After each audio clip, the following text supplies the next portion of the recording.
Hola, muy buenos días, un gusto recibirles con las primeras noticias de TV Ciudad. Un saludo especial a quienes nos siguen por Uniradio, la radio de la Universidad de la República, 107.7 de FM, por la señal abierta, 6.1, y también por YouTube, que lo pueden seguir a partir de este momento. 14 grados es la temperatura actual en estos momentos en Capital. Está lloviendo sobre la ciudad y así va a seguir un tiempito más, y ya repasamos rápidamente el pronóstico de meteorología para las próximas horas. La máxima de hoy va a ser de 21 grados, así vamos a llegar. El cielo continuará con lluvias y tormentas aisladas durante esta jornada, que ahora en un ratito les vamos a decir ya que hay una advertencia de color amarillo. Vamos a ver hasta cuándo se mantiene. Mañana jueves 4 de abril, disminución de nubosidad con neblinas y bancos de niebla. La temperatura mínima va a ser de 14 grados, la máxima de 23. Y seguirá subiendo la máxima para el viernes 5 de abril, que será de 24 la máxima, la mínima de 11 grados, pero el cielo estará claro y algo nuboso, no se prevén precipitaciones. Había una advertencia meteorológica para esta hora que se levantó hace instantes nada más, estaba prevista hasta las 8, se iba a actualizar. Bueno, finalmente estamos fuera de toda advertencia de meteorología para estas horas. Decirles que tenemos muchos temas para compartir con ustedes hasta las 9 de la mañana. Finalmente llegó ayer la primera carga por tren, usando las vías del ferrocarril central, la primera carga de celulosa de UPM2 al puerto de Montevideo, lo cual reaviva la polémica por el costo de la obra y también por posibles perjuicios ambientales. El proyecto iniciado por el gobierno anterior tuvo un costo cercano a los 3.000 millones de dólares. Esto lo vamos a ver y desarrollar distintas aristas más adelante. El PIT-CNT anunció que faltan 24.000 firmas para impulsar la iniciativa, el plebiscito de reforma previsional con las elecciones nacionales en el mes de octubre. Trabajadores y trabajadoras no médicas y médicas del Centro Auxiliar de Castillos en el departamento de Rocha advierten que la situación de deterioro edilicio sigue incambiada y reclaman que ACE tome acciones.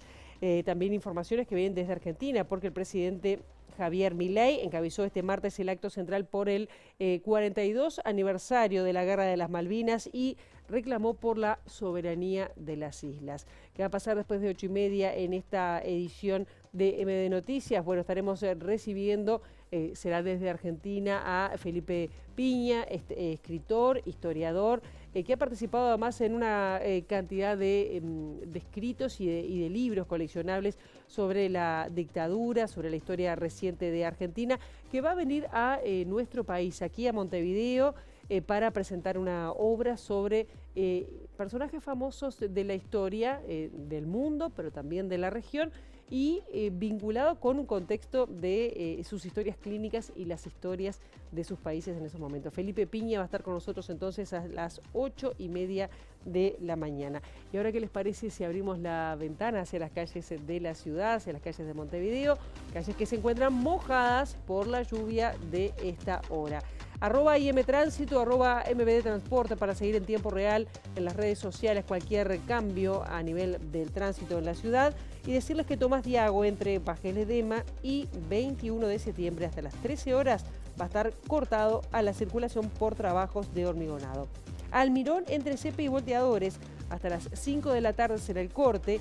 Itapeví, entre Cufré y Aureliano Rodríguez Larreta, el corte será hasta las 5 de la tarde y se va a extender hasta el 10 de mayo. Y Santa Lucía, entre Marcos Muñoz y Francisco Piria, también va a estar cortado hasta las 6 de la tarde por obras del ferrocarril central, que se van a extender hasta mañana 4 de abril.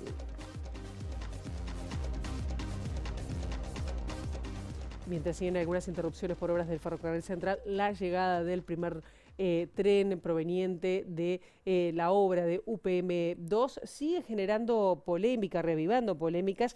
El ministro de Transporte, José Luis Falero, confirmó que el costo total de la obra es cercano a los 3.000 millones de dólares y valoró el compromiso de la empresa finlandesa de transportar su celulosa por este ferrocarril. Además, Falero se refirió al sobrecosto de la obra y también a las críticas de movimientos ambientales referidas al proyecto. El incremento, de acuerdo a lo que se había previsto inicialmente, fue en torno de un 30% más la obra, por una cantidad de cosas que ya hemos mencionado. se refiere a una falta de planificación con más precisión del proyecto, ¿verdad? Que era un proyecto muy endeble, que requirió trabajar mucho sobre él y que también eso llevó a que tuviésemos que expropiar más de 3 veces más lo que estaba previsto, bueno, una cantidad importante de modificaciones de servicios. ¿40 millones más fueron? No, fueron más, cerca de 300 millones de dólares más, que eso obviamente, como es una PPP, al final se multiplica más aún, ¿verdad? Es una obra...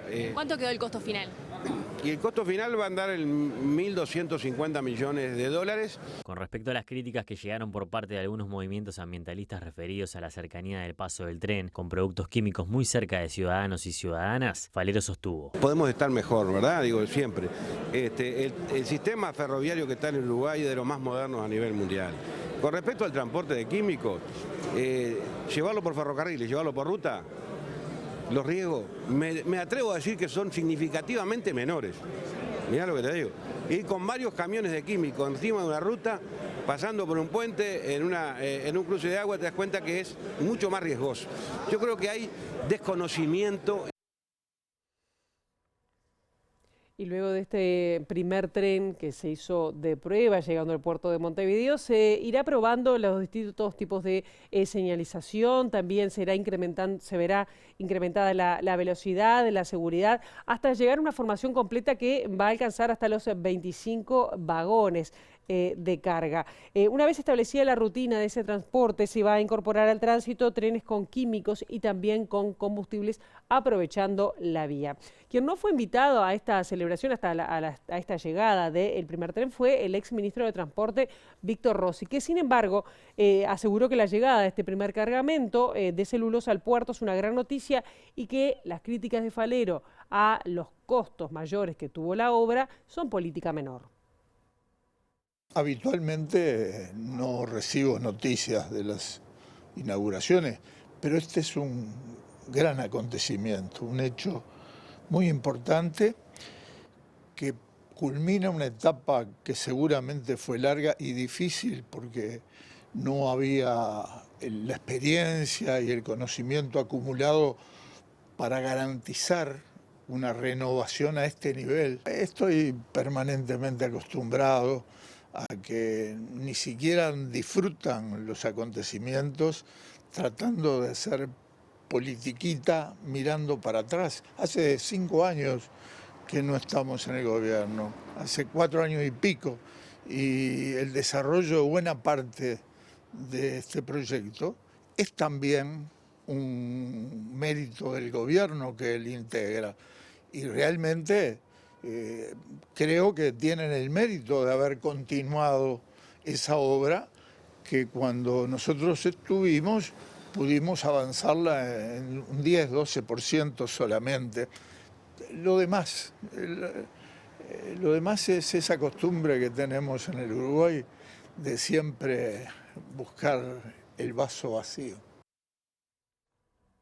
Y seguimos con otras repercusiones, porque el referente por el movimiento por un Uruguay sustentable, Raúl Viñas, lamentó la puesta en marcha justamente de este tren de UPM2. Dijo que es un tren del siglo XIX hecho para el siglo XXI, que le cuesta al Estado $500.000 por día porque favorece a la empresa y se construyó sin los debidos estudios de impacto ambiental.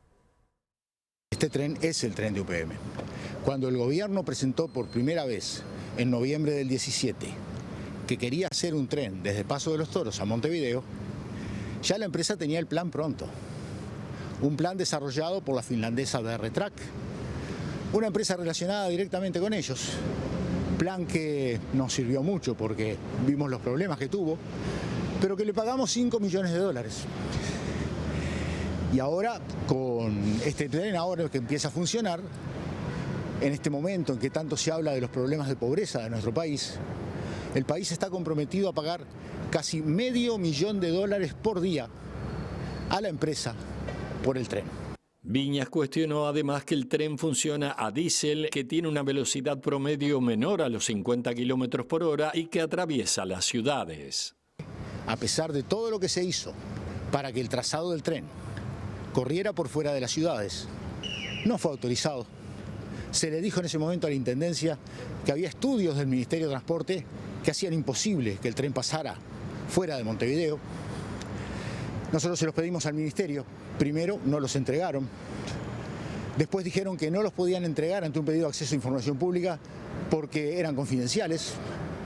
Cuando fuimos a juicio, tuvieron que reconocer que en realidad no tenían ningún estudio realizado. Y también hay preocupación por el traslado de productos químicos y por posibles derrames, sobre todo en vecinos donde pasa la vía y donde va a pasar el tren. Dicen que no debería atravesar la ciudad y que además temen por las consecuencias de movimientos de los cimientos de sus casas. Es pegado a las casas. Mi casa más o menos son 7 metros, pero hay casas que tienen menos. Acá en Angensalvo y la vía, yo creo que es 1,5 metros que le separa la vía del muro de la casa. Es un disparate. Y aparte, cuando pasen con los elementos estos químicos que van a pasar, de mucho peligro, que en países del primer mundo han pasado accidentes de que vuelcan o algo y después todo eso genera una nube que por cuadras y cuadras es un peligro, no tiene por qué no ser acá también, que somos un país. Solamente ofrecieron expropiar a aquellos que estaban bien pegados y casi sobre la vía. Claro, y sobre todo gente que lo reclamó por ciertas cosas, viste, por algún problema puntual. Bueno, durante la obra hubieron casas que se rajaron. Esta se fue salvando, pero realmente si en la construcción pasó, en el pasaje de esos trenes constante, porque están previstos varios pasajes por día, entre que van y que vienen. Probablemente ahora sean pocos, pero después van a ir en aumento. Nos quedamos en el Ministerio de Transporte y Obras Públicas, pero con otro tema, porque el ministro Falero restó importancia a la difusión de un convenio que hizo esta cartera con una clínica de cirugía estética, corrección de arrugas y también depilación láser a beneficio de funcionarios, funcionarias y también de jubilados. Invitó al periodista Eduardo Preve, que difundió este convenio, a realizarse alguna intervención. En noviembre del año 2023, la Clínica de Cirugía Carrasco y el Ministerio de Transporte y Obras Públicas, encabezado por José Luis Falero, firmaron un convenio para que trabajadores y jubilados de la cartera puedan recibir cirugía estética, cirugía de mano, de piel, ambulatoria, servicios no quirúrgicos como la corrección de líneas y arrugas faciales y tensado de piel, así como también la depilación láser definitiva, según un convenio que divulgó M24. A través del convenio, el Ministerio de Transporte se compromete a difundir por sus canales habituales toda la información que el proveedor le brinde, como promociones, nuevos productos, en beneficio de dicha cartera. El pago de los servicios se acordará entre el beneficiario y el proveedor sin intervención del Ministerio, señala el documento. El Ministerio no aporta nada, simplemente son acuerdos como los que hay en distintos temas. Tengo entendido que era una clínica que ofrecía trabajo, un tratamiento de pies y que los gremios habían solicitado. Lo único que conozco es que cada convenio que he firmado, lo que hacen, algunos le hacen un 15% de descuento, otros un 20%, por buena voluntad. Simplemente el Ministerio lo que ofrece es el número de funcionarios que tiene y quiénes son, por si se interesan, como lo hacen todos los ministerios. Quizás si se quiere operar de juanete, Preve puede ir al ministerio y se puede operar de juanete. En el primer trimestre del año, los homicidios bajaron 17,3% en comparación con el mismo periodo de 2023, según cifras preliminares del Ministerio del Interior. Además, bajaron también las denuncias de rapiñas, las de hurto y las de abigeato en distinta proporción. Estas cifras fueron difundidas por el ministro del Interior, Nicolás Martinelli, en su cuenta de la red X, en que destacó que el trabajo policial, la buena gestión de los recursos y la inversión en tecnología aplicada a la seguridad explican gran parte de estos resultados. En los primeros 3 meses de 2024 hubo 81 homicidios frente a 98 de 2023, indican datos preliminares del Ministerio del Interior. Las denuncias de rapiña pasaron de 6.640 5.040 en el primer trimestre de 2023 a 5.024 en 2024, que en ese periodo, en 2023, se denunciaron 30.778 hurtos, mientras que en 2024 fueron 27.913. Respecto a la Vigeato, las denuncias habían sido 255 en 2023 y en 2024 bajaron a 167. Los casos de violencia doméstica pasaron de 10.989 a 10.627, señalan las cifras oficiales preliminares. Cuando el Observatorio Nacional de Violencia y Criminalidad procese el 100% de los datos, el Ministerio presentará las cifras oficiales, lo que se prevé para mediados de este mes de abril. Y seguimos en temas de seguridad porque el precandidato del Frente Amplio, Yamandú Orsi, cuestionó que sus pares de otros partidos, que sus pares oficialistas, tengan propuestas novedosas y que no las apliquen en este gobierno. También manifestó que tiene la obligación de describir la realidad y por eso no le molestan las críticas del precandidato nacionalista Álvaro Delgado a sus comentarios sobre asesinatos de menores. No es cuestión de cuántos más, muertos, menos, lo vengo diciendo hace tiempo, no es un tema de porcentaje, es un tema de un crecimiento de la violencia que es indiscutido, una nueva forma del delito que es indiscutido. Yo creo que acá la clave está en que los partidos políticos que se lanzan en una campaña electoral deben definir cuál va a ser la política criminal, cuál va a ser la forma de enfrentar el crimen, cuál va a ser la forma de enfrentar el delito y si vamos a seguir pasando boleta de que tú ministro en aquella... No. Ahí no estamos hablando en serio porque la gente hoy está precisando soluciones, por supuesto que para hoy, pero también a largo plazo. Una política criminal se termina de definir y tiene que apuntar a un montón de años, no a 2 o 3. Si banalizamos la discusión, si aflojamos o no aflojamos, o estás con la policía o estás con los criminales, ahí ya caímos en un barro que la gente no se merece que lo haga. Yo creo que está bueno que el gobierno que llega tiene que hacerse cargo. Ahora, hoy en Uruguay existen herramientas. Decir que van a crear una brigada o algo para el tema del narcotráfico, ¿y dónde está la brigada de narcóticos?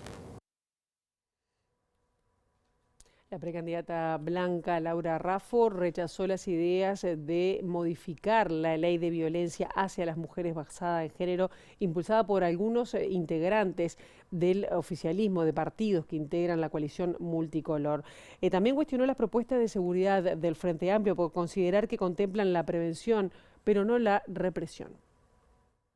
Tenemos que reforzar la Guardia Republicana, incorporando 1.000 efectivos más con nuevas bases en Ciudad del Plata, en Colonia, en 33 y en Montevideo.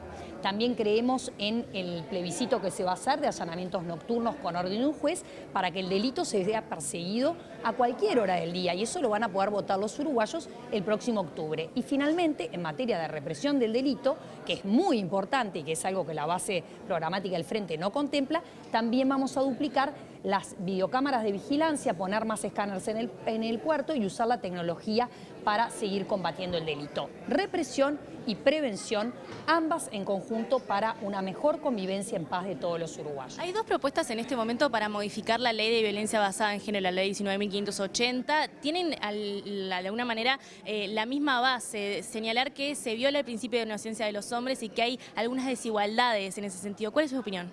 No está entre nuestras propuestas el cambio de la ley. En el Senado, la Comisión de Seguridad Pública y Convivencia convocará al ministro del Interior, Nicolás Martinelli, para que explique las denuncias del ex director del CONCAR, Taroco, sobre su participación en la trama del ex senador Gustavo Penades. El presidente de la comisión, Eduardo Brenta, también se refirió a la citación al diputado de Cabildo Abierto, Sebastián Cal, por las denuncias públicas que hizo que involucran a autoridades del Ministerio del Interior y de la comisaría de la jefatura de Maldonado en el caso del empresario fallecido Gonzalo Aguilar. El diputado Cal fue convocado a iniciativa nuestra en función de lo que se conoció públicamente, los audios que se conocieron públicamente. El diputado accedió a participar.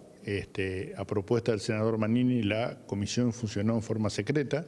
¿Eso qué significa? Significa que hay actas, pero no son públicas. Entendimos en la comisión que es necesario dar un paso de convocar al ministro del Interior, al actual ministro del Interior, en relación a los hechos sucedidos, dado que desconocemos si hubo actuaciones relacionadas con estas denuncias. El diputado realizó, o se conoció, mejor dicho, públicamente afirmaciones del diputado que involucran autoridades de la época y por tanto sobre eso queremos consultar al Ministerio del Interior actual. Los senadores del Frente Amplio solicitaron también que en la convocatoria al ministro se aborde el vínculo del exdirector del Comcar, Carlos Taroco, con Gustavo Penades. Nosotros tenemos una gran preocupación por este hecho, ¿no?, que ya ha actuado la justicia, ¿no?, en relación a la situación de Taroco y su vinculación con los hechos que involucraron al entonces senador Penades, por lo cual haremos las gestiones que correspondan frente al ministro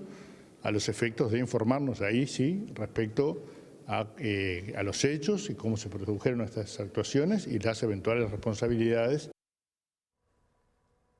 Y en su participación en la Comisión de Seguridad y Convivencia del Senado, el diputado de Cabildo Abierto, Sebastián Cal, confirmó las denuncias que había hecho públicas en una entrevista en Crónicas del Este en el departamento de Maldonado por supuestas filtraciones y amenazas ocurridas desde la Jefatura de Policía de Maldonado con respecto a este caso que habíamos mencionado tras la muerte de el empresario Gonzalo Aguiar.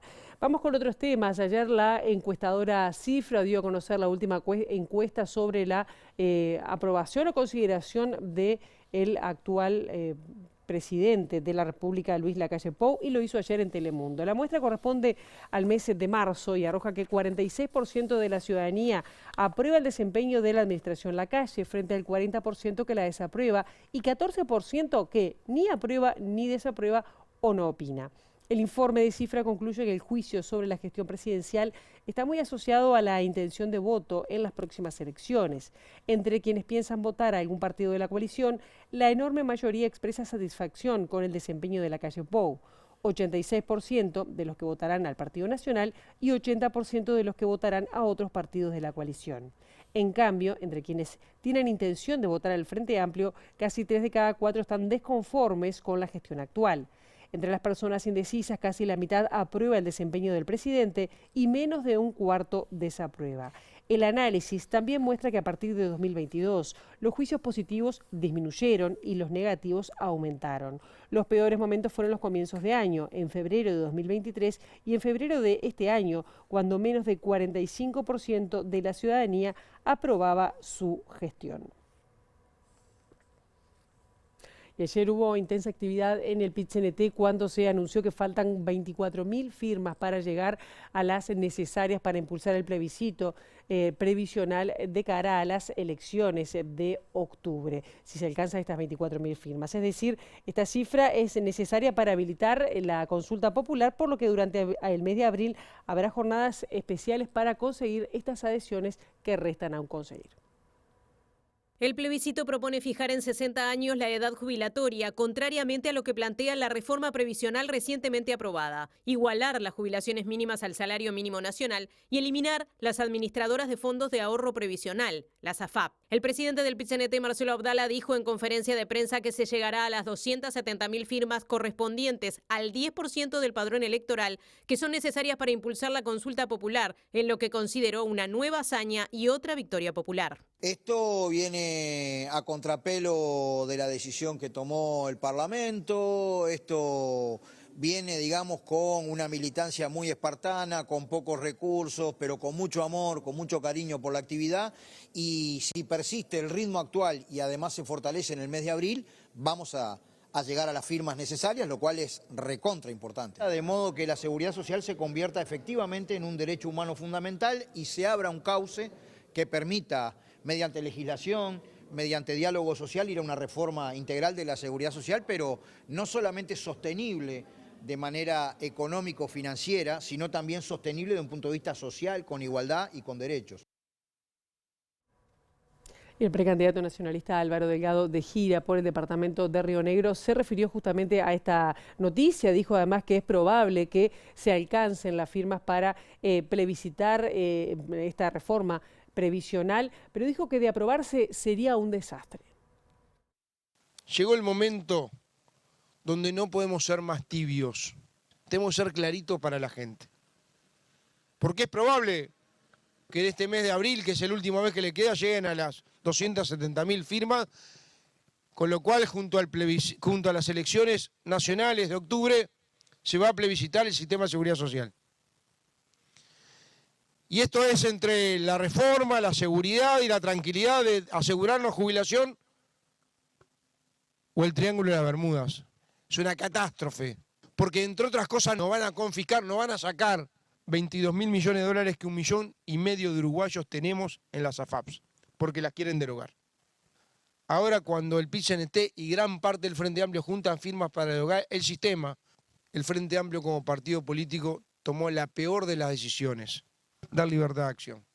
No es serio que un partido político que fue gobierno y que hoy aspira a volver a hacerlo en un tema como este, donde se juega el futuro de generaciones para adelante, de libertad de acción. Una representación de la Organización Nacional de Jubilados y Pensionistas se reunió con el precandidato del Frente Amplio, Yamandú Orsi, para plantearle la necesidad de un diálogo nacional sobre seguridad social. Pero también le plantearon la necesidad, otras necesidades que tienen los jubilados y pensionistas, referidos, por ejemplo, a temas como la vivienda. Se tocó el tema del problema de la vivienda, el Sistema Nacional Integrado de Cuidados, la jubilación mínima, y principalmente la necesidad de poder tener un diálogo nacional en seguridad social, un diálogo realmente serio, un diálogo que se dé a un real intercambio, porque la seguridad social no es solamente jubilaciones y pensiones, va más allá de eso.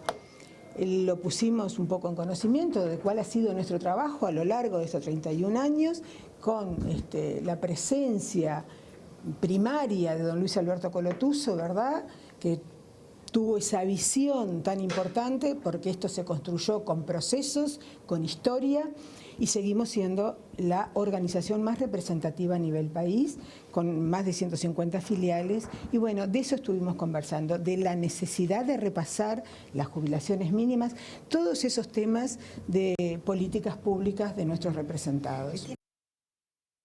Vamos ahora a cambiar de tema porque ADO manifestaba preocupación por la seguridad de funcionarias y funcionarias de la Intendencia durante el cumplimiento de sus tareas. Desde el sindicato aseguraron que hay barrios en los que el problema de violencia y de inseguridad es mayor. Estamos alarmados un poco por la problemática que azota a todos los montevideanos, digo, que es la seguridad. Digo, hace un tiempo atrás, hace una semana, más o menos una semana y media, los compañeros ahí en Malvin también fueron agredidos, y le robaron todas sus pertenencias. También en La Criolla se suscitó un tema con un inspector de tránsito en la cual fue empujado y golpeado, en el suelo, en la cual no resultó a mayores, pero bueno, siempre estamos en los temas de seguridad, siempre están los trabajadores municipales, que la Intendencia lleva todos los servicios públicos a los barrios, y lamentablemente entramos en todos los barrios, porque hay trabajadores, hay trabajadoras, hay amas de casa, hay madres, hay abuelas, nosotros entramos en todos los lugares, y aparte de eso, tenemos las policlínicas municipales también que atienden una serie de bastante cantidad de gente, por decirte que hay un montón de gente que se atiende en las policlínicas municipales, y hoy sucedió el tema que es el más reciente que tenemos, pero venimos trabajando con unos cuantos anteriormente, que la Intendencia hace todo lo posible para que podamos entrar y seguir brindando los servicios en todos esos barrios, que a veces son problemáticos, como en el tema de Villa Española, etcétera, etcétera.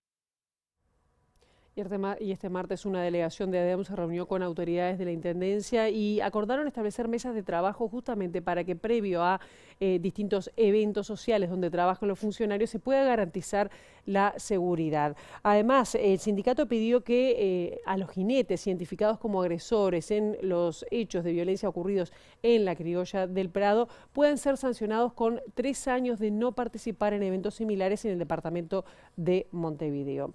Y ahora vamos a otros temas. Trabajadoras y trabajadores del Centro de Auxiliar de Castillos denuncian que persiste el deterioro edilicio denunciado hace varios meses y que pese a un reciente cambio de autoridades dispuesto por ACE no ha habido modificaciones. Una delegación del personal concurrió a la Comisión de Salud de la Cámara de Representantes y que señaló que el Ministerio de Salud y tampoco ACE han tomado medidas sobre este deterioro. Nosotros expusimos toda la realidad, principalmente desde los últimos 5 o 6 años, donde hemos visto un deterioro absoluto, en todas las condiciones asistenciales. En el 2021 se había prometido que se iba a hacer una mejora del edificio, hasta el día de hoy eso no ha ocurrido, y el deterioro se viene desde las últimas dos direcciones del Centro Auxiliar de Castillo, pero sobre todo de la dirección del primer nivel de atención de la RAP, que es el primer nivel de atención de salud departamental de Rocha, en el cual en los últimos años todas nuestras inconvenientes, discrepancias o lo que fuera, nuestras necesidades no tienen resolución, o sea, no son escuchadas. En el momento que nos reunimos con Cipriani, él nos confiesa que realmente no leyó el documento y hasta ahora nosotros realmente no hemos tenido más soluciones, todo lo contrario, siguen igual que antes. Nosotros nos tuvimos y nos vimos obligados a tener que denunciar toda esta situación por nosotros, por la condición legal nuestra también, porque estábamos ya al borde de la ilegalidad, y por un tema también de proteger a los ciudadanos y a cualquier usuario. En el año 2021 el presidente de ACE, Leonardo Cipriani, se había comprometido a iniciar la remodelación en base también a una donación que recibió de la Embajada de Japón de más de $600.000. Según Cipriani, la ejecución de las obras planificadas siempre estuvo de acuerdo que se iba a comenzar durante este año. La ceremonia tuvo lugar el 21 de junio del 2021 en el Centro Auxiliar de Castillos y en el marco del programa de colaboración de la Embajada de Japón, el embajador Tashiro Shindo daba la noticia. A través de la firma de este contrato, la Embajada de Japón dona la suma aproximada de $670.000 americanos. Para el caso concreto del Hospital de Castillos, se realizarán obras de reforma edilicia en el área de policlínicas y se adquirirán un ecógrafo. El presidente de ACE, Leonardo Cipriani, reconoció en el año 2021 que el Centro Asistencial de Castillos había sido detectado como uno de los hospitales con mayores carencias.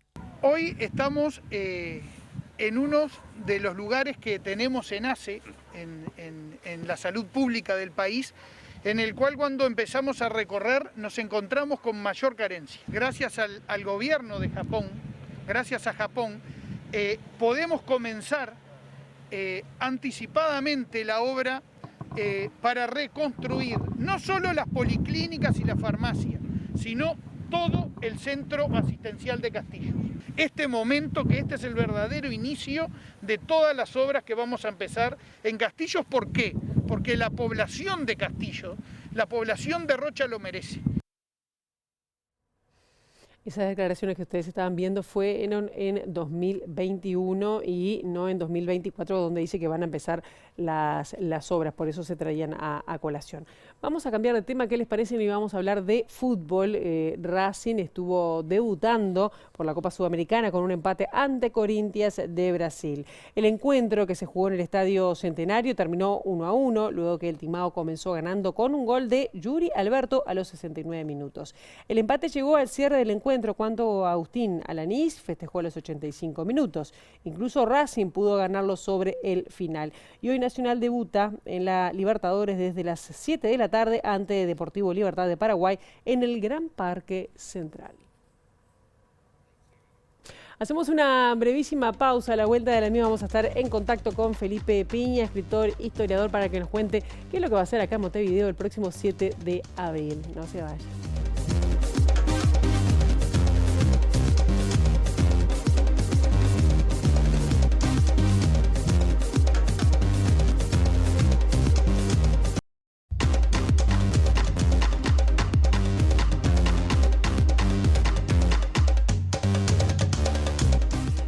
Grados en Montevideo en estos momentos, segundo bloque de MBD Noticias. Ustedes saben que el próximo 7 de abril en el Teatro Estela de Italia se presenta una obra que se llama Historia Clínica, un encuentro entre grandes personajes de la historia y la salud de ellos y también el contexto donde vivían. Y esto va a ser un encuentro de dos grandes de la Argentina, con el escritor y también historiador Felipe Piña y el médico cardiólogo Daniel López Rossetti. Y a partir de este momento tenemos el gusto de saludar a Felipe Piña desde Argentina, que bueno, tenemos el gusto de saludarlo. Bienvenido. Gracias por estos minutos en MB Noticias. ¿Qué tal, Pilar? ¿Cómo estás? Buen día. Buena jornada también para ti. Acá lloviendo, no sé cómo está en Argentina, pero... Diluviando, desde ¿sí? la madrugada diluviando. Sí. Bueno, cuidado con esas lluvias. Sí. Felipe, ¿cómo viene esta obra que, bueno, ya ha sido representada en Argentina, viene a Montevideo, pero contanos un poco el contexto y qué personajes se van a presentar y vamos a ver? Bueno, mira, la cosa surgió cuando Daniel escribió su libro Historia Clínica, que a mí me pareció genial. Yo escribí el prólogo y se lo presenté a la gente de Underground, de Sebastián Ortega. Hicimos una serie muy linda de 12 capítulos que se pasó por Telefe en Argentina y la gente se quedó con ganas, nos empezó a pedir, bueno, sigan con esto que nos parece fascinante, y empezamos a hacerlo en teatros. Es un poco un diálogo entre Daniel y yo. Yo hago un contexto histórico de los personajes.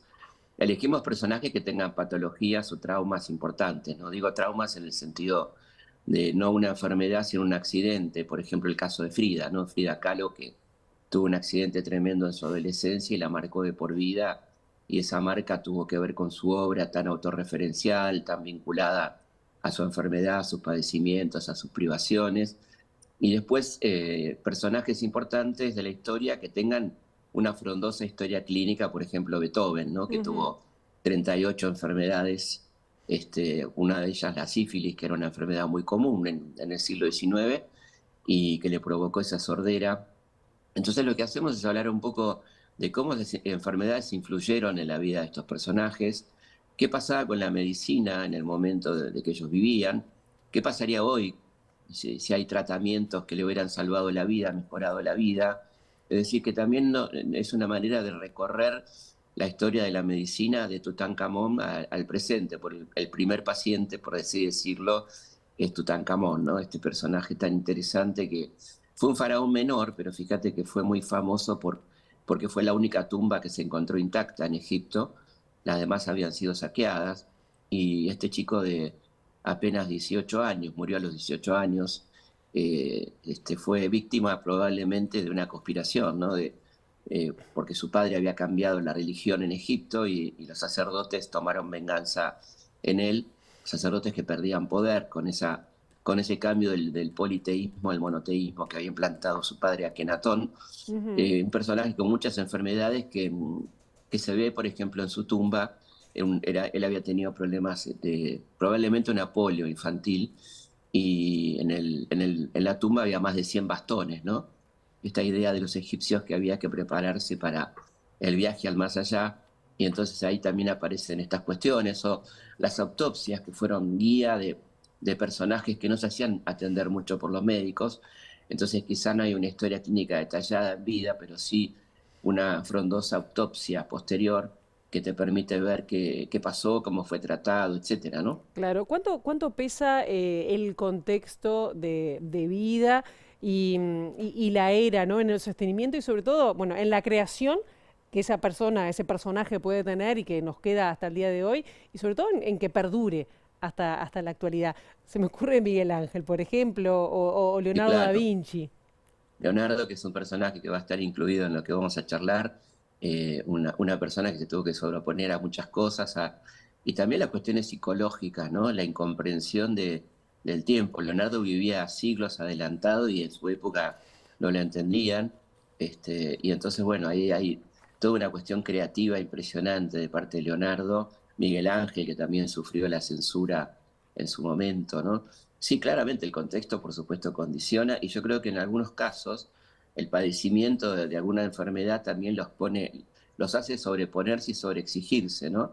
Fíjate el caso de Beethoven, lo reitero porque es muy particular, ¿no? Él escribe casi todas sus sinfonías en un estado de sordera absoluta, y escribir una sinfonía implica centenares de partituras de cada instrumento, de los coreutas y demás, y ahí contamos un poco en el espectáculo cómo hacía Beethoven para escuchar, entre comillas, ¿no? Cómo se manejaba con un aparato con las vibraciones y lo que implicaba la composición de cada sinfonía de uno de los genios más grandes de la humanidad. Además, un tipo con un carácter muy fuerte, muy especial, muy hosco, lógicamente, ¿no? Que se comunicaba a veces a través de un cuaderno con su gente, y bueno, tipo muy, muy partidario de la Revolución Francesa, de ideas progresistas, ¿no? En un contexto muy especial que fue las primeras décadas del siglo XIX, ¿no? Claro. ¿Hay algún personaje o alguna adaptación para la versión de Montevideo?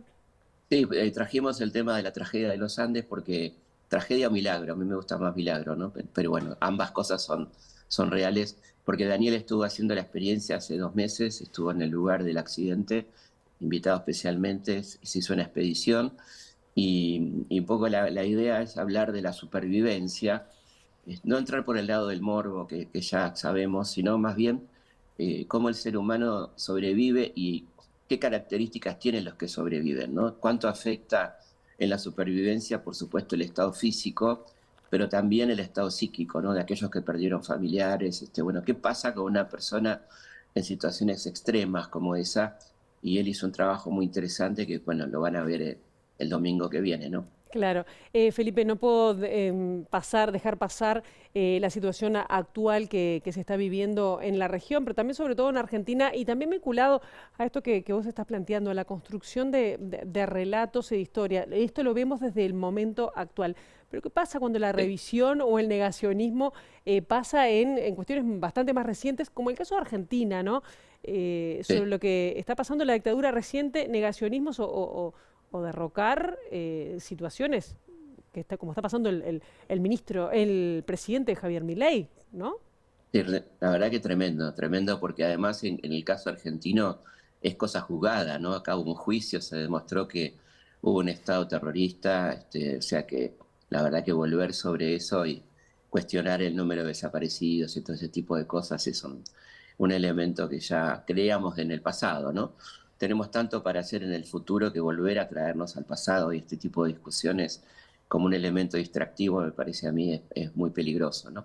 El negacionismo en general es un elemento muy negativo que no tiene nada que ver con la historia no niega nada, la historia expone para que la gente a la que no se la subestima piense como quiera con los elementos históricos que tenemos a mano, ¿no? La historia tampoco es un adoctrinamiento de ningún sentido, la historia plantea las cosas como pasaron o lo más cerca, porque la historia no deja de ser una reconstrucción, ¿no? Pero una reconstrucción con distintas versiones también, con distintas miradas. Exactamente, claro, como tiene que ser y como es en todo el mundo, ¿no? Por supuesto.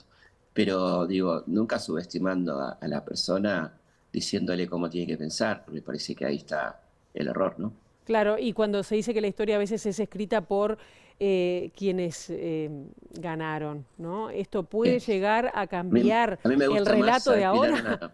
Me gusta más una vez escuché al querido Eduardo Galeano, ¿no? Que decía, la historia la ganan los que escriben, ¿no? También. Es decir, que si no hay testimonios, poniendo por ejemplo el caso de la conquista, ¿no? Que vos sabés que hubo ahí un solo lado de relato porque la mayoría de las culturas americanas eran ágrafas, no tenían escritura. Entonces, lo que prevaleció durante casi 500 años fue las crónicas de Indias y muy poco relato de parte de los pueblos originarios, ¿no? Entonces él decía, con muy buen criterio, que había que dar esa versión de los vencidos o la otra versión de la historia que siempre es tan interesante, ¿no? Yo creo que me quedo con eso, más que, obviamente la han escrito los que ganan. Nuestros libros del liceo en Uruguay y de secundaria en Argentina, hasta no hace mucho estaban plagados de esa cuestión unilateral, de relato unilateral, ¿no? ¿Y cuánto pesa, y con esto cierro, ¿no? ¿Cuánto pesa la verdad en esos nuevos relatos que quieren superponerse a cuestiones que ya estaban, como vos decías, laudadas? Porque hay riesgo de que se vuelva para atrás. Sí, claro, por supuesto, porque ese relato viene acompañado de un relato periodístico, de muchas cosas que van haciendo que la gente se olvide o que quizá por una cuestión de más sentimiento que razón anule el pasado, ¿no? Eso es realmente muy peligroso, por supuesto, porque un poco de la función de la historia es conocer el pasado para mejorar el presente y proyectar el futuro, ¿no? No, de ninguna manera es para avivar rencores, para avivar odios, ese tipo de cosas que son tan negativas para toda la sociedad. Bien, Felipe Piña, ha sido un gusto escucharte y bueno, para quienes quieran también acercarse un poco más a distintos personajes de la historia, será el próximo 7 de abril ahí en el Teatro Estela de Italia. Gracias y bueno, bienvenido a Montevideo. Bueno, un placer estar ahí. Muchas gracias. Bien, y nosotros ahora seguimos con otros temas, porque ustedes saben que un incendio comprometió en las últimas horas gran parte de las instalaciones del Club Truville aquí en Montevideo, ubicado en Chucarro y Martí, en pleno Pocitos. El siniestro se desató sobre las 19:30 horas y fue controlado por una dotación de bomberos que emitió un reporte oficial. Desde la Dirección Nacional de Bomberos se informó que próximo a las 19:30 horas de este martes se produjo un incendio en la cocina del Club Truville, ubicado en la calle Chucarro y Avenida Brasil. Al lugar concurrió una dotación del destacamento Centro Cordón, que rápidamente extinguió el incendio en la cocina que afectaba a una freidora. En la inspección primaria se visualiza propagación a un entrepiso, por lo que los bomberos solicitaron apoyo de una cisterna y con el uso de los equipos respiratorios, debido a la concentración de humo, se logró evitar la propagación del incendio al resto de las instalaciones del club. Los bomberos debieron evacuar el edificio para controlar la situación. Según el reporte, no se registraron personas lesionadas. Ahora la información surge desde exteriores de parte de nuestra compañera Juliana Perdomo. Juliana, muy buenos días, bienvenida. ¿Cómo estás, Pilar? Muchas gracias. Buenos días para todos. Nos encontramos en la Unidad Nacional de Seguridad Vial porque finalizada la semana de turismo se pasa a raya y los datos indican que hubo un descenso en la cantidad de fallecidos, cerca de un 33%, lo que significa 5 fallecidos menos que la misma semana del año pasado. Y para ampliar esta información estamos con el secretario general ejecutivo de UNACEB, Jorge Alfaro. Muchas gracias por estos minutos. Un gusto. Bueno, Alfaro, ¿cómo se miran estas cifras? ¿Todavía queda camino por recorrer? Si queda, esto todavía no empezamos, te puedes imaginar. Yo te voy a decir esto, mira, decirme que estamos contentos, satisfechos, me estaría equivocando. Pero ¿sabes lo que me pone de repente sí satisfecho? Que cantidad de gente trabajando en este tema. No podemos festejar que haya ni siquiera un fallecido, te puedes imaginar, menos cuando estamos hablando de números que es mucho más importante. Pero sí por lo menos es que puede dar algún resultado que sea chiquitito así, de lo que se trabaja permanentemente en todo el país. Nosotros tenemos 61 unidades locales de seguridad vial en todo el país, o sea, todos trabajando por el mismo tema. La seguridad vial, que no es otra cosa que además un tema social, de interés social. Porque independientemente de esto, cuando hablamos si hay heridos leves y heridos graves, siempre los que tengan menos recursos son los que la pasan más difícil, en peores condiciones de todo tipo, como vos te imagines, ¿está? Entonces, bueno, llegamos a una problemática como esta, donde tenemos unos números que son muy buenos y nos quedamos satisfechos por ese tema, porque es mejor hablar de que están a la baja que si estuvieran al revés, ¿de acuerdo? Pero con algún sabor amargo de cosas que pudieron ser mejores. Y el sabor amargo cuando yo defino, y quiero que quede claro, cuando digo asesinos de la ruta. Y digo asesinos de la ruta aquellos como, un par de casos, choques frontales por invasión de la senda contraria, sin respetarse claras señales que dicen prohibido adelantar, donde además de todo, que lo digan las señales, donde la visión seguramente tiene algún tipo de dificultad y que no hay nadie que tenga el más mínimo sentido común ni la idea. Quiero decir esto. A su vez, digo, y yo a veces me olvido de que soy de la Universidad de Seguridad Vial y opino como Jorge Alfaro, que por ahí más periodista que lo que hago de corazón, ¿sí? Pero yo sigo diciendo, siempre la perseguimos de atrás. Es posible que siempre nosotros la justicia actúa y actúa muy bien, penalización, fiscalización, con procesamiento, todo macanudo. ¿Qué le decimos a los familiares, a los deudos y a todos aquellos que quedaron muertos en una injusticia? ¿Te das cuenta? Se les come garrón en términos normales de la calle, ¿está? Entonces, ¿por qué no actuamos de la misma manera un poco antes para desalentar al infractor? Esto no es un tema que sea solamente uruguayo, es del mundo entero, por ahí. Pero irrespetuosidad como hay acá, en pocos países, ¿sí? Entonces digo, estas líneas amarillas da lo mismo que fueran amarillas, verdes o de cualquier otro color, no puede ser. Que la gente no conozca las reglas, si no conoce las reglas no puede manejar. Entonces, pero apuesto a que cómo se consiguen mejores resultados, con fiscalización, con severidad en la actuación. Primero la fiscalización, después en la justicia. Somos hijos de rigor, ¿de acuerdo? Cuando no se fiscaliza, ahora, ¿que le voy a echar la culpa a la policía caminera? Son 300 policías para todo el país. Ubiquémonos en realidad. Recursos. Absolutamente, no tengas dudas que faltan recursos. Ahora, después de eso, hay un tema, yo no voy a decir lo que tiene que hacer el Congreso de Intendentes con referencia al cuidado de atención, pero hay una realidad. Disminuyeron los siniestros en las rutas. con el advenimiento del radar, con las mejoras del piso, que las carreteras son mucho mejores, aunque realmente podrán faltar con respecto a seguridad y a vías de escape y esto y lo otro, no importa. Pero lo que ha mejorado y lo que ha crecido es algo como no se vio antes, ¿de acuerdo? Pero, de cualquier manera, los siniestros siguen pasando. Y pasa la parte departamental, donde viene el advenimiento de los radares. Pero los radares miden velocidad solamente. Y la única razón de los siniestros no es la velocidad, será una de las bravas y las peores. Pero hay distracciones, y está el teléfono celular a la cabeza de las distracciones. El uso o no del cinturón de seguridad. El cinturón de seguridad, te digo, es obligatorio, es ley. Olvídate que esa ley, ¿sabes lo que te digo? Usalo porque te conviene. Yo quiero explicarle a la gente cuál es la razón de quedar dentro del habitáculo. Ingeniería de fabricación que trabaja para que no se deforme, que el auto absorba impactos, tú adentro bien atado, te salves. La gente se muere saliendo disparada para afuera sin saber por qué. Al golpear contra una alcantarilla, contra lo que sea, digo, esto es mucho para hacer. Vamos en un camino que es bueno, de cualquier manera apuntamos a alguna mejoría, pero no para festejar. Es simplemente para decir indicadores que nos indican que vamos por el camino cierto, pero bueno, nada más. Aplausos, ¿no? Contento por la gente que trabaja en la educación, señores, vamos bien. Bueno, esa es la idea, ¿sí? Donde todavía queda mucho camino por recorrer es con los motociclistas, que si bien han bajado las cifras, es un factor preocupante. Juliana, ¿sabes qué? Entre otras cosas, es que el tema de los motociclistas, de repente es una muletilla que todos usamos. ¿Por qué? Porque sí, las motos, poco menos como si fuera un flagelo o una peste que no sé cuánto, no, perdón. Las motos están para los que pasean en motos y la mayoría utiliza la moto como herramienta de trabajo. Cuidado, ¿sí? Ahora, ¿cuántos se mueren en moto? 45 o 46%. La misma cantidad que sumas autos, peatones y camionetas y te da el mismo número. Cuidado. Como todo. Y además, como dice mi amigo Daniel Rosich, especialista en motos, el mejor de América, me dice, cada vez que choca una moto siempre hay un auto involucrado, o casi siempre un auto involucrado. Por lo tanto, a veces razones por un lado o por otro, motos que son malas, tipos que trabajan mal, con un fenómeno y un problema que es difícil de resolver, el tema de los famosos delivery, en mi época eran de repartidores, hoy son delivery, sí, que trabajan solamente por la propina o por la comisión.